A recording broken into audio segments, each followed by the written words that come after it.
Greetings, everybody. This is Christopher Messina coming at you from the itinerant Messy Time Studios. Today, I'm going to read Miriam Novak's speech to the United Nations a couple of days ago. Here it comes. Ladies and gentlemen, as you know, 80 years ago, Europe, led by Germany, carried out an ethnic purge. It exterminated almost all the Jews who lived there. French, Belgians, Dutch, Norwegians, Hungarians, Slovaks, Poles, Lithuanians, Ukrainians, all of them helped the fascists. You killed at least 6 million Jews, including newborns. Each of them could have given the world children, grandchildren, and great grandchildren. So you can multiply the number of those killed by 4 or 5. And now, when we are again being plundered, beaten, and killed in all your countries, and your courts are releasing the murderers, you tell us that we have no right to defend ourselves? We have no right to warn our enemies that we will respond to a new ethnic purge with an even more powerful strike? Perhaps you can name another nation whose extermination is so fanatically sought by your new international community led by Iran. And why?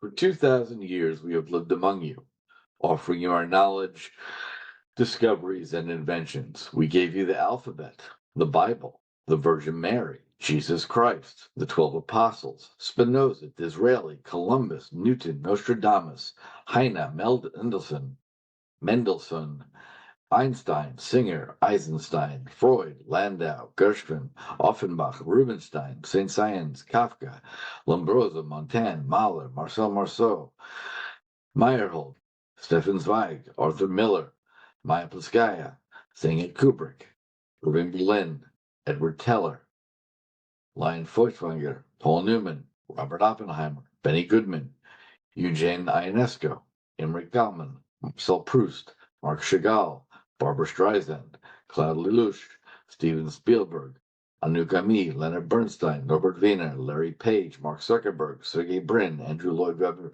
and thousands more scientists and educators. Imagine how many similar geniuses could have been born from the millions of Jews killed by you, and then from their children, grandchildren, and great-grandchildren. But these unborn geniuses disappeared forever in the crematoria, burned synagogues, and mass graves. So do you really think that your resolutions, boycotts, and sanctions can bring us back to the gas chambers? No, ladies and gentlemen. Having lived among you for 2,000 years, we had to adapt to you and learn not only your languages, but also some aspects of your psychology.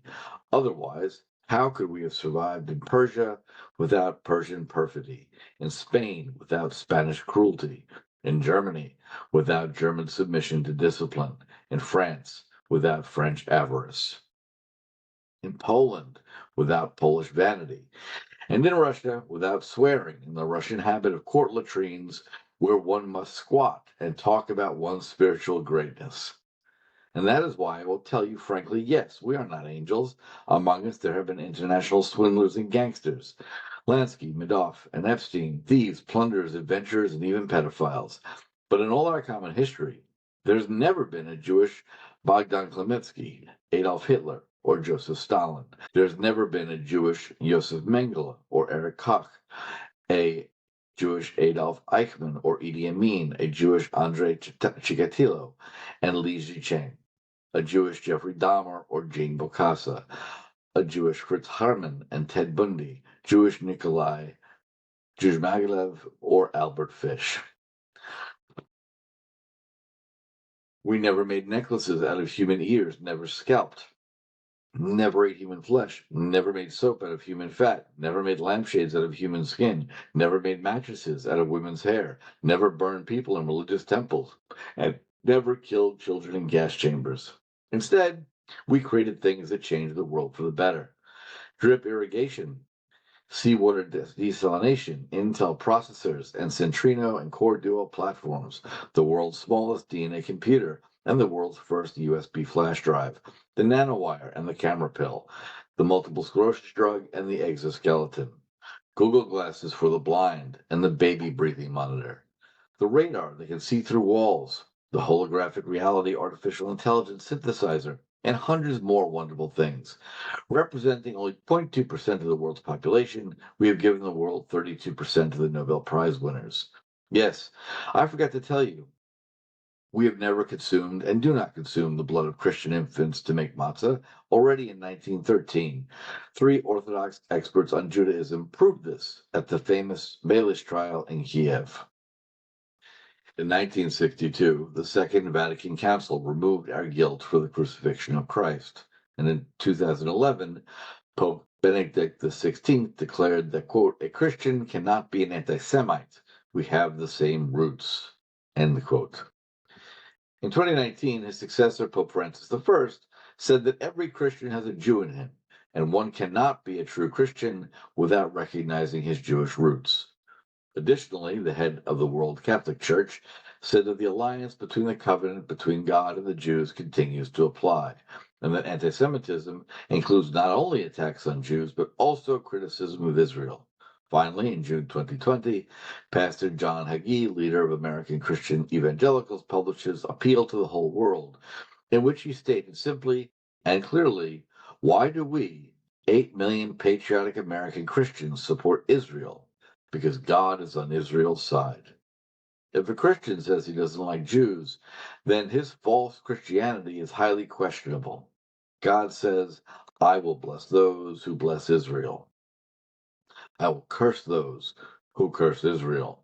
And now I want to ask the European delegates present in this hall, who do you believe you are? Are you Christians or not? When you pray to Jesus Christ, the Virgin Mary, and the Holy Apostles, are you not praying to Jews? And when you say that you carry the image of Christ in your heart, are you not thereby admitting that you carry a Jew in your soul? Even if you are a staunch atheist, your ancestors were Christians for 2,000 years. And therefore, Judaism is in your blood, whether you like it or not. So, ladies and gentlemen, if you insist on an international boycott of Israel because you still hate Jews and want the total extermination of Jews on earth, then be consistent. Start with yourselves, commit seppuku. It will be an honest ethnic purge. And now, as they say here in America, I have news for you. Now, after the Christians, it is the Muslims' turn to get rid of anti-Semitism. Yes, it will not be easy, but just as the Almighty helped humanity get rid of the bubonic plague, anthrax, cholera, and coronavirus, he will help you get rid of anti-Semitism. You ask why? Why did the Almighty bring us back to Israel and force you to abandon your desire to destroy us? Because he must have a purpose, right? I will give you my personal opinion. Because, according to his design, each nation must bring to humanity what it does best. The French, cooks and perfumers. The English and Russians, writers and poets. The Italians, artists and musicians. The Germans, soldiers and philosophers. And we, the Jews, geniuses, who in all fields advance humanity from barbarism and idolatry to culture, humanism, and technical progress. This is our mission, which we have been fulfilling for 2,000 years, despite everything. So whether we have genetic, torsional, nuclear, tectonic, cosmic, or other weapons of defense, it is none of your business. Whether you allow us to have weapons of defense or not, it is all the same to us. As one of the founders of our state, Zeev Jabotinsky, once said, whether you like us or not, it is indifferent to us. We came before you, and we will leave after you.